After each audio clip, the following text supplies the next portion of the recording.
বলিউডের drama queen খ্যাত অভিনেত্রী রাখি সাওয়ান্ত কাজের চেয়ে বিতর্কিত কর্মকাণ্ডেই বেশি আলোচনায় থাকেন তিনি।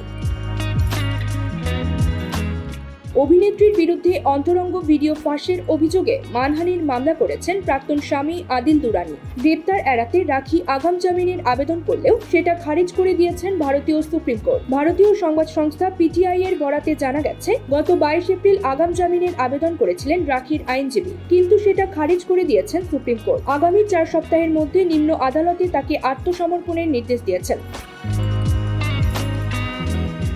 গতকাল ইনস্টাগ্রামে একটি ভিডিও পোস্টে আদিল বলেন, আজ আমার খুব আনন্দের দিন, কারণ রাখির আগাম জামিন বাতিল করেছেন আদালত। শুধু তাই নয়, আগামী 4 সপ্তাহের মধ্যে রাখিকে আত্মসমর্পণের নির্দেশ দিয়েছেন আদালত। সোজা হিসাব, আগে রাখিকে জেলে যেতে হবে, এরপরই তার জামিন মিলবে। এদিকে রাখির আইনজীবী জানান যে ভিডিও টিভি অনুষ্ঠানে দেখানো হয়েছে সেটা 5 বছরের পুরনো, আর ভিডিওর কোয়ালিটি এতটাই খারাপ যে ঠিকভাবে কাউকে বোঝা যাচ্ছে না। পাশাপাশি রাখির স্বাস্থ্যগত অবস্থা ও চিকিৎসা পদ্ধতি বিবেচনা করে তাকে হেফাজতে নিয়ে জিজ্ঞাসাবাদ এড়ানোর দাবি জানানো হয়।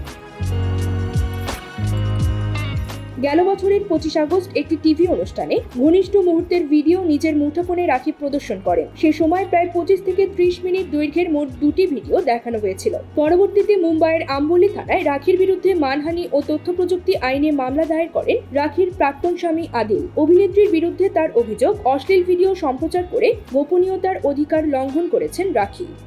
News desk, channel 16।